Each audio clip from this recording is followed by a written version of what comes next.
Bless you, and good afternoon. Okay, just have one thing at the top to get us started. President Biden has made clear that the United States is prepared to provide any and all types of aid to the people of Turkey and Syria in response to the ongoing humanitarian crisis there, and we continue to take steps to do so. I'm sure you all saw during the Super Bowl yesterday to donate to earthquake relief efforts, and I want to point out some resources just for that. There's a page on USAID's has a list where they have a list of vetted organizations responding to this crisis should individuals want to contribute. You can find that at CIDI.org. In Turkey, our urban search and rescue teams continue their efforts assisting in live rescues over the weekend. We also continue to support the Turkish teams on the ground. U.S. military helicopters are providing critical lift for U.S. and international responders. Our teams also continue to conduct structural damage assessments of buildings with the hope of being able to clear as many as possible. To date, they have assessed more than 5,500 buildings, allowing thousands of people who are currently displaced to be able to return home.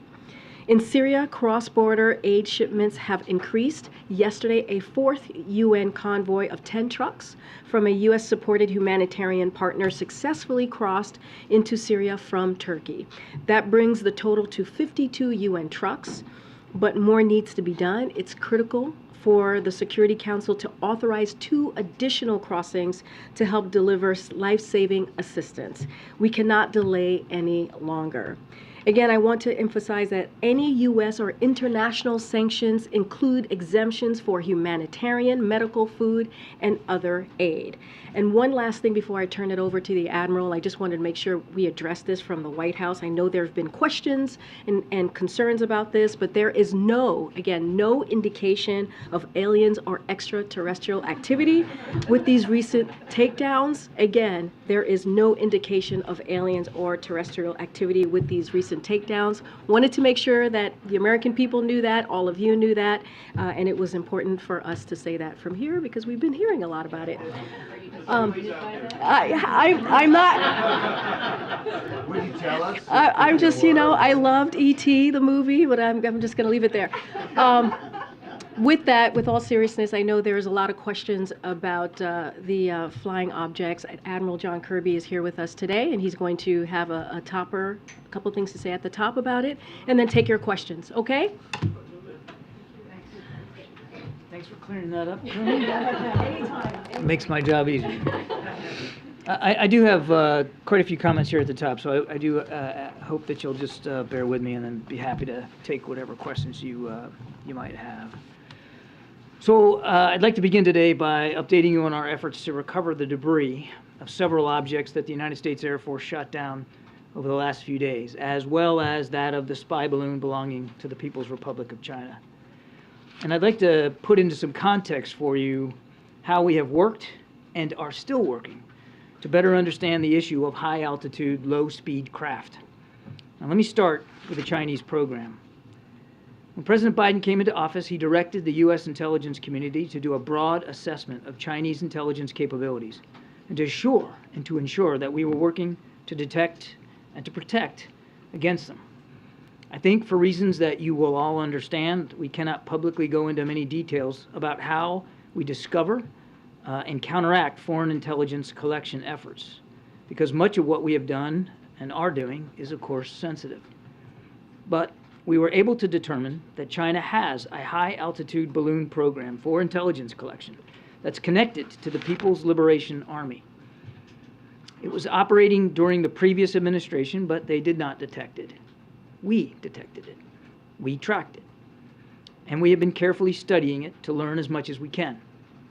We know that these PRC surveillance balloons have crossed over dozens of countries on multiple continents around the world, including some of our closest allies and partners. We assessed that at this time, these balloons have provided limited additive capabilities to the PRC's other intelligence platforms used over the United States. But in the future, if the PRC continues to advance this technology, it certainly could become more valuable to them. The President also instructed the intelligence community to take a broad look at the phenomenon of unidentified aerial objects. Indeed, President Biden conducted the first ever daily intelligence briefing session devoted to this phenomenon back in June of 2021. He was briefed that this is not just an issue for the United States, but one for the rest of the world. And as I said, our friends and our partners are dealing with this as well. We worked on a bipartisan basis to stand up an office at the Pentagon to study this in partnership with the intelligence community, academic institutions, and the private sector. These unidentified aerial phenomena have been reported for many years without explanation or deep examination by the government. President Biden has changed all that. We are finally trying to understand them better. Now, in light of the Chinese balloon program and this recent incursion into our airspace, the United States and Canada, through NORAD, have been more closely scrutinizing that airspace, including enhancing our radar capabilities, which, as the commander of NORTHCOM and NORAD, General Van Herk, said just last night, may at least partially explain the increase in the objects that have been detected. Slow-moving objects at high altitude with a small radar cross-section are difficult to detect on radar. Even objects the size of the Chinese spy balloon, which had a payload the size of roughly 3 school buses, were not picked up by previous administrations or other countries. We also know that a range of entities, including countries, companies, research, and academic organizations, operate objects at these altitudes for purposes that are not nefarious at all, including scientific research. That said, because we have not yet been able to definitively assess what these most recent objects are, we acted out of an abundance of caution to protect the security, our interest, and flight safety. In Saturday's case, we acted in consultation with the Canadian government, the President speaking personally with Prime Minister Trudeau. The spy balloon was, of course, different because we knew precisely where that was. As we have said, we do not assess that these most recent objects posed any direct threat to people on the ground, and we are laser focused on confirming their nature and purpose, including through intensive efforts to collect debris in the remote locations where they have fallen. In each instance, we have followed the same basic course. We assessed whether they posed any kinetic threat to people on the ground. They did not. We assessed whether they were sending any communication signals. We detected none. We looked to see whether they were maneuvering or had any propulsion capabilities. We saw no signs of that. And we made sure to determine whether or not they were manned. They were not. We did, however, assess that their altitudes were considerably lower than the Chinese high-altitude balloon and did pose a threat to civilian commercial air traffic. And while we have no specific reason to suspect that they were conducting surveillance of any kind, we couldn't rule that out.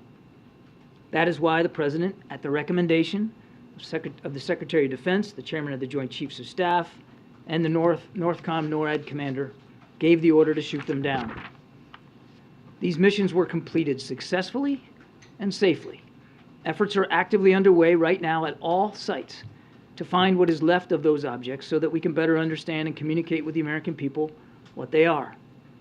I think it's important to remind the objects in Alaska and Canada are in pretty remote terrain, ice and wilderness, all of that making it difficult to find them in winter weather.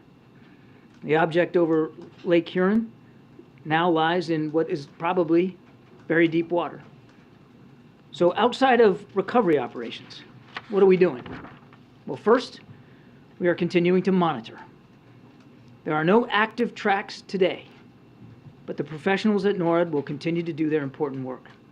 Secondly, we are consulting with allies and partners on the challenge of identified aerial phenomenon and how we can all work together to deal with that challenge.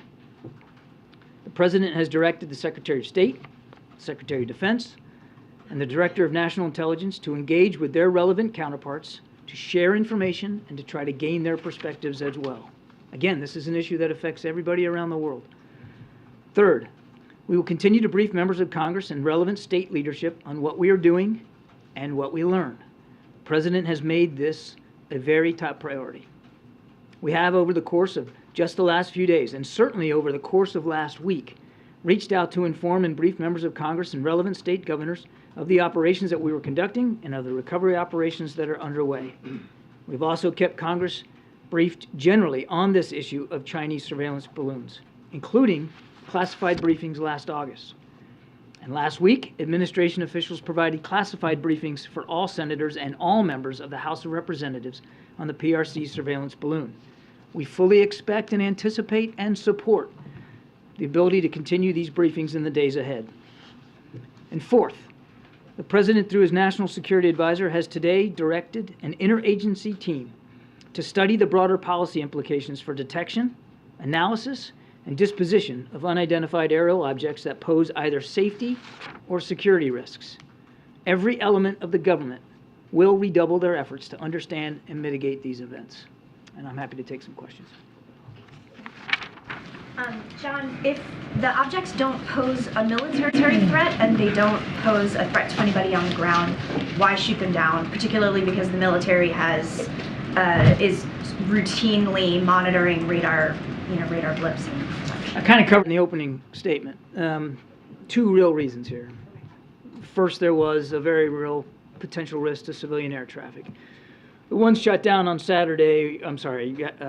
yesterday was about 20,000 feet, and the two shot down Friday and Saturday were at about 40,000 feet. And as you know, transcontinental air traffic is roughly around 30,000 feet. It depends, of course, on weather. And so because we assessed that they weren't manned and weren't being controlled, therefore left to atmospheric conditions, the real risk to safety of flight was a problem. The second purpose, and I talked about this earlier too, was even though we had no indications that any of these three objects were surveilling, we couldn't rule that out. And so you want to err on the side of safety here in terms of protecting our national security interests, and the fact that these objects could have and likely did at some point in their path transit over potential military sites of ours or sensitive sites. So again, out of an abundance of caution for those two reasons, the President, with the recommendation of his military leaders, directed them to be taken down. Because it's so unprecedented, should the public be hearing from the President directly on this? We have been, I think, as transparent as we can be. I won't speak for the President's personal speaking schedule, but I mean, he has been deeply engaged in every one of these decisions. He's been kept informed, including as of this morning, on what's going on with recovery efforts, and he's very much staying on top of the issue and directing his team to make sure we are properly consulting and briefing not just members of Congress but state leaders as well, and of course, we're also doing what we can in the public sphere. Can you give the European countries? Wait a second, sir. Excuse me. Thank you, John. What is the President's standard going to be going forward about when he orders an unidentified object shot down? It comes down to one simple formulation, and that's if at the recommendation of his military leaders he believes that the safety and security of the United States, the safety and security of the American people, his prime responsibility, warrant that kind of a decision. So it's possible we could see these shoot downs on a regular basis like we saw over the weekend? I don't think it's useful for me to get ahead of where we are right now. The President will always side on preserving and protecting the safety and security of the American people. You said we're not flying any surveillance balloons over China. Are we flying any other kind of surveillance craft routinely over China? We are not flying surveillance balloons over China. I'm not aware of any other craft that we're flying over into Chinese airspace. And then finally, can you tell us anything more about this octagonal object? How big was it? We're still trying to assess what that was. I'm not going to get into a description. I've seen the press reports about what it looked like. I think we all need to be humble here in terms of what our ability is to positively identify stuff from fighter aircraft that are going several hundred miles an hour past, essentially, in terms of relative motion, a stationary object that was not very big.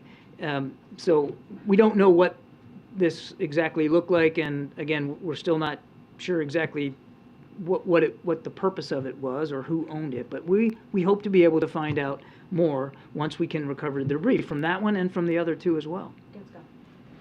Just a few minutes ago, Prime Minister Trudeau said that there's some sort of pattern to the objects over the last few days. Is that something you could elaborate on, what sort of pattern the White House has seen? I'm not familiar with the minister's comments, so I don't know if I should take a swing at that. I would just tell you that, going back to what I said before, these objects were not being maneuvered.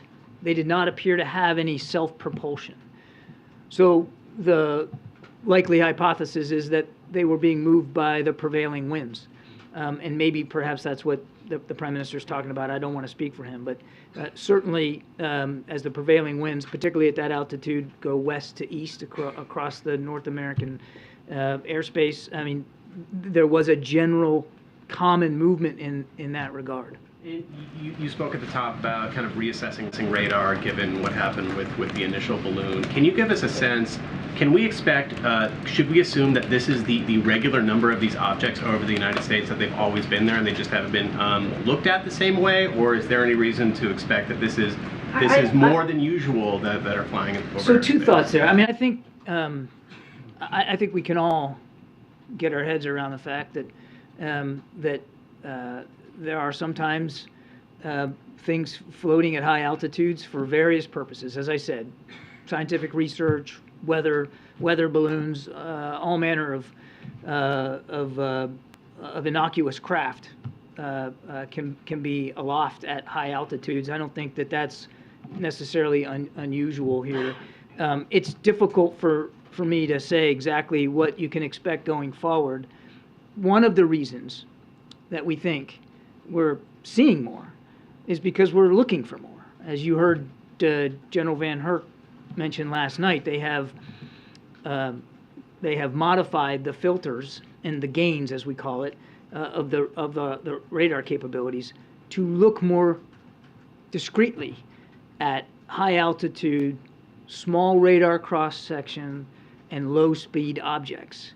And so if you do that, anybody that's operated a radar will know you can set the parameters, and if you set the parameters in such a way that to look for a certain something, it's more likely that you're going to find a certain something. Given all you've discussed here and the actions the administration is taking and what people have learned, Chinese spy balloon this year and previous years, these unidentified objects that we shoot down, they might have a question. When it comes to these higher altitudes, are America's borders secure? The President takes, as I said earlier, he takes our national security extremely seriously. He has no higher responsibility than the safety and security of the American people. And I don't think you need to look any further, quite frankly, than the decisions he's made in just the last week to 10 days to evidence that. But it feels like he's plugging holes. Like these are vulnerabilities that we are discovering in real time. You're making an assumption there that I don't know that the analysis will actually bear out. Got Brian in the back. Thank you very much. The president gave the order to shoot down the object over Lake Huron yesterday. Where was he? What kind of information did he have when he gave that order? What was briefed to him? And how did he anticipate the outcome of that? He was here in the White House. He was kept constantly informed by his national security team and certainly by the military. He made that decision. I couldn't give you the exact time on the clock, but it was, I believe, mid to late morning, and then it was executed in the afternoon. Were there contingencies in place in case there was a reaction from a foreign government in reaction to shooting that object down? Was the president anticipating the one yesterday? Yeah. Well, it was shot over. I mean, it was shot over Lake Huron and landed in what we believe to be the Canadian side of the lake. So we were obviously in constant communication and consultation with our Canadian counterparts, and they are rightly, because of where we think it splashed down. I mean, they're sort of in concert with the U.S. Coast Guard, but they are also involved in trying to locate the debris right now. But there was good communication with our Canadian allies. Signs of a foreign government taking a special interest in that object from yesterday? No. Or reacting in an unusual way? No. Good. SB in the back. Thanks. John, two questions. One, you mentioned early on that the China balloon might have been giving limited additive capabilities. I assume you're meaning onto their satellite surveillance. Can you specify what exactly it's getting from a balloon that they're not getting from orbiting satellites that go over us like dozens of times With a the day? caveat that we haven't fully recovered everything, though we have recovered some things from the bottom of the Atlantic, and we're analyzing that. But with that caveat that we don't know exactly what this balloon was surveilling or what its capabilities were. So just in general, and that is an important caveat that I'd like you to remember. When you are at a lower altitude than space, you could perhaps get a better fidelity of imagery, for instance, of things on the ground. When you are not moving at the speed of a satellite, and therefore, only getting seconds over a site, when you can maneuver left, right, slow down, speed up, like this thing could, then you can loiter. If you can loiter, you can soak in a little bit more. You can spend more time over a sensitive site. Some of their satellites are in geostationary orbit. I mean, they're just sitting there gathering signals intelligence, right? So what is the benefit? I mean, is it just to see what kind of fidelity? We're going to they're learn missing? more. I'd rather not go into any more detail than that right now. We're going to learn more. And frankly, I think that's a terrific question you should be asking Beijing. And one last one. You said that the other objects shot down were not able to transmit, or were not transmitting signals, that they did not have any propulsion. Did the China balloon, did that have any, was it emitting signals back? I'm not going to go into more detail about the capabilities of that. We are going to be studying it and analyzing it. There is no question in our minds that that system was designed to surveil, that was an intelligence asset. I'll leave it there. Has there been any outreach from anywhere in the administration to the kinds of companies that produce weather balloons or other craft that would fit these descriptions that might be from the commercial or corporate world to say, is this yours, or any kind of outreach? Or have you been hearing from anyone who might say, we have ours, they're in this area? Is any of that going on now? I don't know of any conversations right now, Kelly, but one of the reasons why the president directed Mr. Sullivan to put together an interagency effort is to take a long look at that and try to learn a little bit better about who is up at that altitude doing what for completely legitimate purposes. I think we all recognize we need to probably have a better sight picture on that, and that's why the president wants this interagency effort to take a look. And what kind of intelligence might be happening in terms of the diplomacy that's going on or whatever, if these are state-owned objects? I'm not sure I understand what you mean. Is there a network of conversations that might be happening where someone might be able to say, based on this octagonal description, that, hey, that sounds like the so-and-so? I mean, is there some conversations that are happening that might be able to give us some descriptions? I mean, the short answer to your question is yes, and I talked about in my opening statement. The president also directed Secretary Blinken, Secretary Austin, Director Haynes to have these kinds of conversations with our allies and partners around the world, to share with them what we're learning, but also to get their perspectives. The Chinese were quick to say it's ours, but it was for commercial purposes. Yeah, again, we're going to have those kinds of conversations with our allies and partners to see what kind of experiences that they have had, what we can learn from them, what perhaps they can learn from us. And are we still with object, or can we call them balloons? Still with object.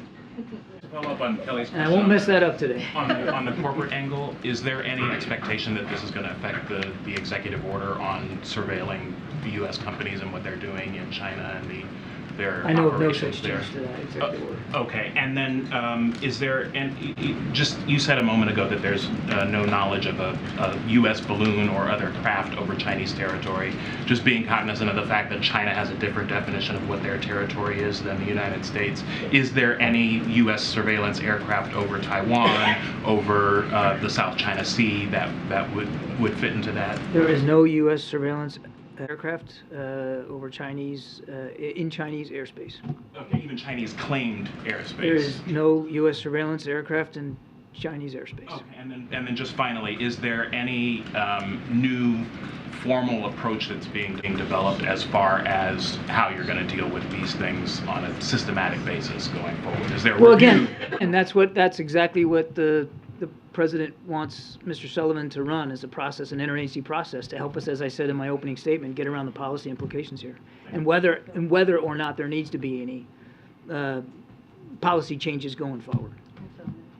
There's no precedent for U.S. fighters taking down objects over U.S. territory, as far as I'm aware of.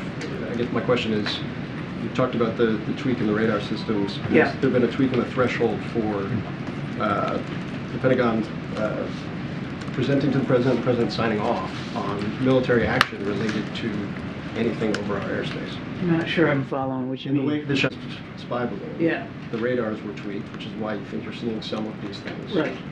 Has the decision about, or has the threshold for the use of fighters to take down objects also been tweaked? Has it been lowered? Has it been changed? We've never seen this before. All of a sudden, we've seen No, three actually, days.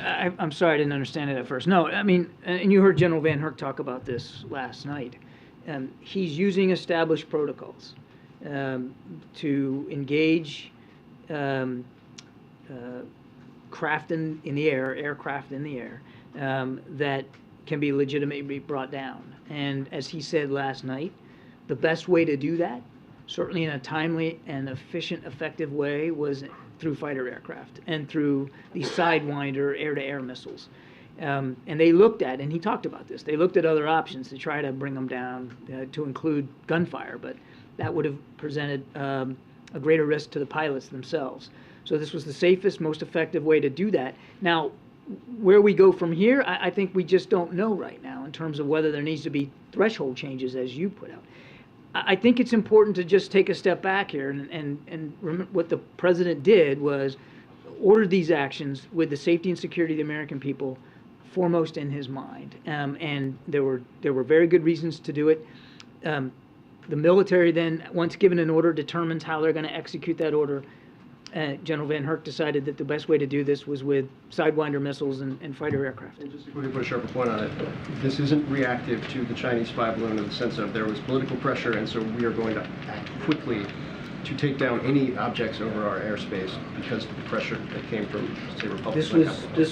These were decisions based purely and simply on what was in the best interest of the American people. Thanks, Karine. Thanks, John. John, does the U.S. government have video or imagery of these latest intercepts, and will you guys be releasing it? You'd have to talk to DOD about that, Jackie. I don't know what kind of imagery might exist, and they'd be one to talk about whether they're releasable or not. Obviously, certainly with respect to the spy balloon, we want to make sure that we are gleaning what we can from this imagery so that we can answer your questions better. And so to what degree there is or will or will not be public release, I do want to stress that, you know, we're going to want to make sure that we have had a chance to analyze that imagery for ourselves as much as possible. Following up on Phil's question, I mean, I guess what we're trying to discern is, you said earlier, you know, we're looking for these more, so we're finding more. And so I said that could be one reason why we're finding more. One reason, but what we're getting at is, you know, why are we all of a sudden shooting them down? And to add to that, you know, the NORAD commander, for instance, said that when the first spy balloon was crossing over American and then Canadian airspace, one of the reasons that he couldn't take action was because his assessment was that it didn't pose a military threat or have hostile intent, and so he couldn't take action there. It seems like maybe that protocol has changed, or his ability to make that call where there is not an imminent threat militarily or physically might have changed. So can you explain to us what changed? Why are we shooting them down all of a sudden? I kind of feel like I took care of that in my opening statement, but I'm happy to revisit it. I mean, really two reasons here. And these are certainly in both cases, they're different. I mean, I think we need to separate the Chinese spy balloon. We knew what it was. We knew where it was going. We knew what it was trying to do. And by not taking it down, I mean, that was also a huge payload. Like I said, the size of 3 school buses. So really the option of shooting that down over land wasn't a legitimate option, because somebody really could have gotten hurt. And we used the time available to us, knowing what this thing was all about. We used that time to study it, to learn from it, to collect on it. then taking it down at the earliest opportunity in the water. And we have retrieved some of that debris off the bottom, and we're studying that. Hang on a second, I'll be right there. So let's separate that from these other three. And these other three, what are some of the differences? Altitude's a big difference. Is that the threshold now? A risk to No, civilian aircraft? let me get through this, and then altitude's different. The Chinese spy balloon was at 60,000 plus, well outside commercial air traffic concerns. These three were right on the border of it, so there was a legitimate concern there. Chinese spy balloon, we knew exactly what that thing was, and we knew what it was trying to do, and we saw it, Jackie, as it slowed down, sped up, maneuvered a little bit, trying to get a look at what we believe to be sensitive military sites. These other three, they didn't have propulsion, they weren't being maneuvered, it was basically they were being driven by the wind. We don't know for sure whether they had a surveillance aspect to them, but we can't rule it out. So there was enough uncertainty there that, again, out of an abundance of caution, doing the prudent thing, the president directed that they get taken down. And I get where you're going. Is this the standard going forward? And we're gonna dive into this. We're gonna learn from these three events. We're gonna continue to study what happened. We're gonna have an interagency effort that helps us get around the policy implications here, and we'll see where this goes. But bottom line for President Biden is, you got to do the right thing for the American people, for our safety and security. Is it strange that no one's claimed these yet as theirs? I can't say whether that's strange or not, since we're sort of in uncharted territory here, no pun intended. But we don't know, and I suspect that Go ahead. I'm basically done. I'm basically done. Sir, what's your name, sir? Bo from CBS. Okay. Has the payload been recovered from South Carolina yet? The large so-called payload that's... Yeah, as I said, some of the debris, certainly they were able to take things off the surface like the next day, actually that afternoon, some of the balloon fabric. And in the days since, they have been able to recover some, not all, of the payload that sank to the bottom of the Atlantic. It's in about 45 feet of water. Weather conditions are pretty tough off the coast right now. Like today, for instance, they have not been able to get into the water and dive on it. But over the course of the weekend, they were able to raise some of the debris, including some of the electronics and some of the structure. Do you have an expectation of when all that payload is going to be collected? I don't. I wish if I could tell you that, I'd be a very wealthy man. I mean, it could take a long time, given the sea state and weather conditions and the degree to which we have to protect the safety of the divers. And then one last question. You said you were unsure of the surveillance capabilities of these latest objects. Last week we were told several times that every precaution was taken to ensure that the sensitive installations were covered. We don't know exactly what you all did, but has there been a Nor are you going to find out. Well, has there been a posture change nationwide regarding all of these sensitive sites? If you're proactively,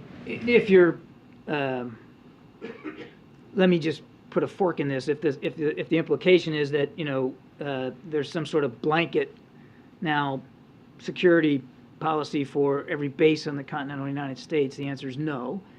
We do have protocols, particularly when we know that surveillance is going to occur, like in the Open Skies Treaty with Russia, for instance, when all that's scheduled and laid out, and when you know that there's going to be an open skies flight by Russia, you take the appropriate actions. And that's what we did in the case of the Chinese spy balloon, and we'll always do that. I will never talk about what precautions we're going to make at any given base at any given time, but we always do what we need to do to protect our nation's secrets. I won't talk about it any more than that. Okay, we have to move on. Way in the back. Thank Way in the you. back. Thank you very much. No. Iraq's? Right there. Okay. Admiral, you started the briefing by talking about the president's involvement in this, the report from ODNI recently that goes over this. In that ODNI report about unidentified aerial phenomena, it says there were 247 unidentified aerial phenomenon reports since March of 2021, some of which have, quote, demonstrated unusual flight characteristics or performance capabilities. So can you say why the president just recently, within the last couple of weeks, started ordering some of these objects to be shot down, and why there weren't any orders throughout 2021 or throughout 2022? It's very simple. It comes down to what sort of safety and security threats and risks we're talking about, and also it comes down to a lot to our ability to track, detect, and engage. Having come from the Pentagon, I can tell you that some of these UAPs, while we may not be able to know what each and every one is doing, some of the big concern there was that many of those reports were happening around our training ranges, were happening around air training ranges. So combat pilots were seeing these things, and there was a potential impact to the safety of flight of our pilots. But you may not have but a fleeting moment on some of these things to see it, and so it's different in these cases. We had time to detect, time to analyze, time to engage, time to make those kinds of decisions. But it all comes down to safety and security, first and foremost. So is the time, though, is a matter of capability? We have better capabilities now than we did back We are then? certainly improving our capabilities now, and as I said, the President has directed the National Security Team to dig into this deeper from an interagency effort and to see what, if other improvements might need to make. I mean, look, just by adapting the way the radar parameters are set, we have improved our ability to detect. And again, I said that could be one reason why we're seeing more. Thank you so much. So you said that the debris fell on frozen waters or in remote areas, and these are also not huge objects, and they were shot down by missiles. So how optimistic are you that you will be able to collect enough debris to really get an idea of what these objects were? We won't know until we get on site to see, how much damage was done, not just by the missile strike, but by the fall from a very high altitude, and as you said, in one case on sea ice. So we'll just have to see. Yeah, thank you, John. Does Secretary of State Blinken plan to meet with his Chinese counterpart this week at the Munich Security Conference? I'd refer you to the State Department for the Secretary's schedule. I don't have visibility on that. Okay, and have you been able to, what have you been able to learn more, or not you, but the government, since these objects were shot down? I mean, you just alluded to the fact that that you've not been able to get on site yet. I mean, has there been any additional information since one was shot down Friday and then over the weekend? Because these are just happened over the last few days and we haven't found the debris, there's still a lot more we expect to be able to learn. And I think once we can get to the debris, and I'm not forecasting how easy that's going to be. They all three have fallen into some pretty remote, difficult areas to reach. But we're going to do everything we can to find them, and that will tell us a lot. Since I know you didn't ask about this, but in the case of the Chinese spy balloon, we have been able to recover some debris and some of the electronics and even some of the structure from the bottom of the Atlantic, and that will also tell us a lot. And we're learning from it right now. No, we gotta get everybody. No, everybody's happy. Go. Guys, These Chinese spy balloons have been flying over U.S. military. When do you think that you'll have all the debris, or outside as much the debris US. as you can get from all the sites? I'm sorry, when do we think When do you think you'll be satisfied that you've gotten as much debris as you can from all the sites?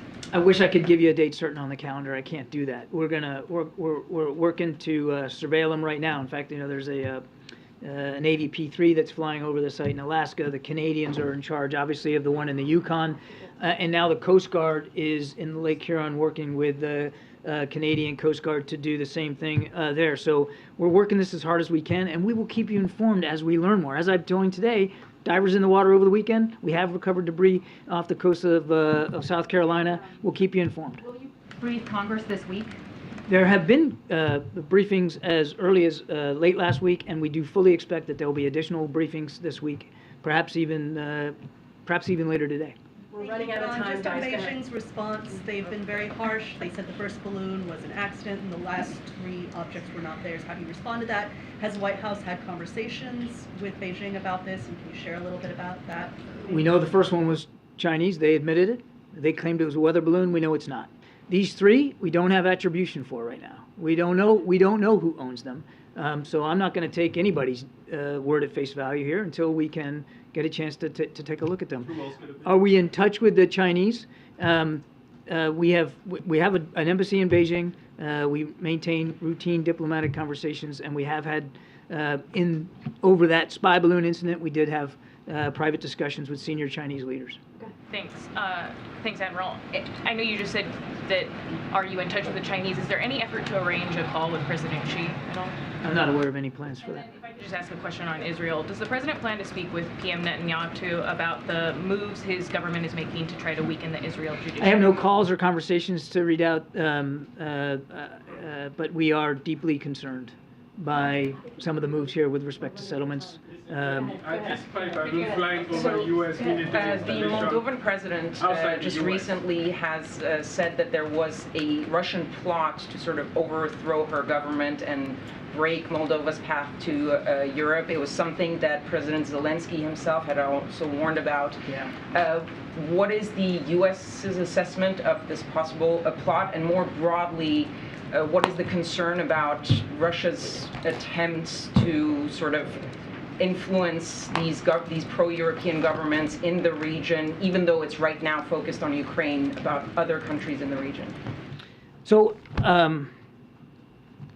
what I'll say about that is deeply concerning reports, certainly not outside the bounds of Russian behavior. And we absolutely stand with the Moldovan government and the Moldovan people. But you have no confirmation from the U.S. side of intel? I know of no independent confirmation, but we're certainly not questioning the capacity, the will of the Russians and Mr. Putin to try to do that. It's perfectly right, a page right out of his playbook. First, yes, I was going to ask you a question. just one quick question. Have you established whether these were lighter than air or heavier than air? We have not. Okay, but we have to get to everyone, okay? You already had a question. Go ahead. All three shoot-downs in the U.S. occurred offshore, but the one in Canada occurred over land. So is it effective U.S. policy to not shoot down these objects over land for safety concerns? I wouldn't read into this some kind of policy decision. We will always, in deciding whether something should be taken down or not, consider the impact on the ground. When the Chinese balloon came down, the Chinese Foreign Ministry indicated that they would respond in a way that they were prepared to. If it turns out that the other objects are also Chinese in origin, is there a menu of options prepared to the president for how we would react? Terrific hypothetical. We're just not there yet. Yeah, so more like it's a relationship issue. You have the Chinese spy airship that went through. You've got China buying more oil from Russia. You've got China,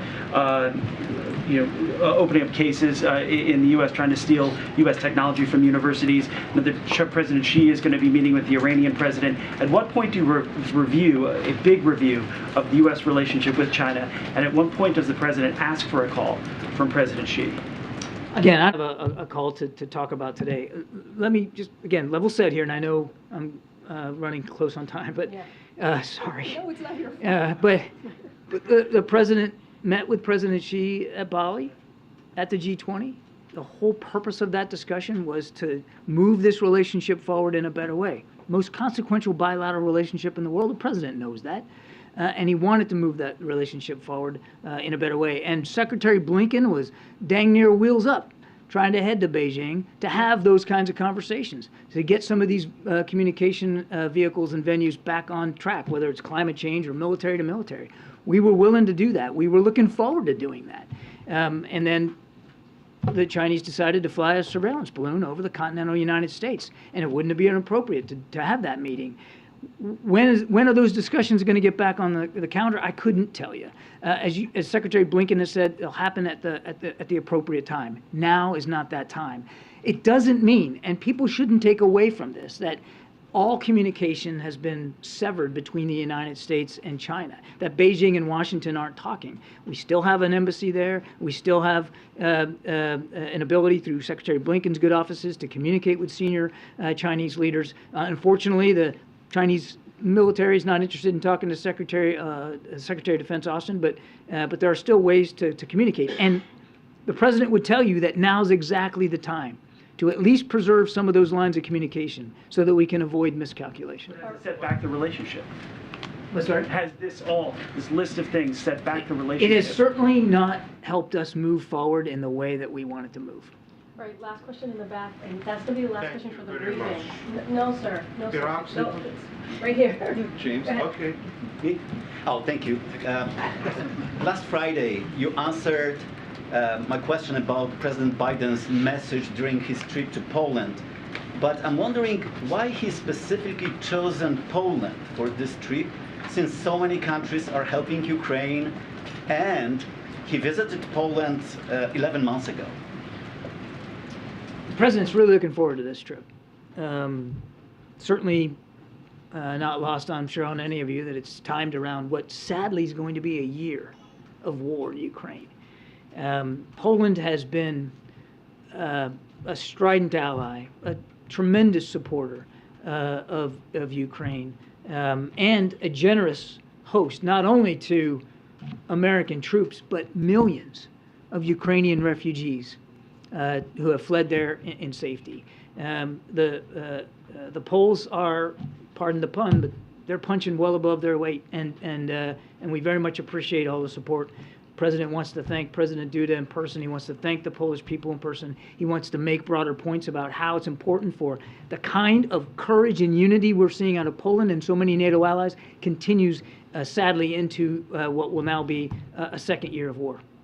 What's the message to the people of Poland? Okay, James, thank you very much. We actually have to end the briefing. Thank you, Karine, and thank you, Admiral. Naturally, I have two questions. One on the unexplained aerial phenomena, and the second will be on the Russia-Ukraine war. My understanding is that the top officials in the Pentagon, when asked explicitly if they were ruling out any kind of extraterrestrial presence, said they weren't ruling anything out, and yet at the beginning of today's briefing, albeit with her usual winning smile, Ms. Jean-Pierre seemed to rule out any extraterrestrial activity. I don't think the American people need to worry about aliens with respect to these craft, period. I don't think there's any more that needs to be said there. On the Russia-Ukraine war, as we approach the anniversary, in the days immediately after the commencement of the conflict, we heard from senior U.S. officials such as the CIA director in congressional testimony that President Putin had been observed by U.S. officials to have constricted his decision-making circle during the pandemic, that he was making erratic decisions, and these were seen to have played out in what happened on the battlefield. As we approach this year anniversary, what do we observe about President Putin's decision-making now, the caliber of his decision-making, and also his grip on power in his own country? Has any of that changed over the course of the year?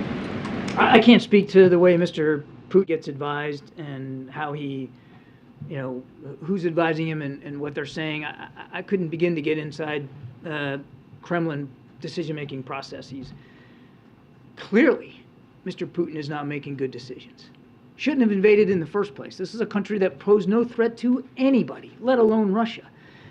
Clearly, he hasn't made sound decisions, nor has his military, with respect to their performance on the battlefield. They're still suffering some of the same problems they were a year ago. Logistics, sustainment, integration of joint fires, manpower personnel, unit cohesion. I could go on and on. The Russian military is still struggling. They have not surmounted these problems, and it's borne out by the fact that he continues to change generals the way I change socks.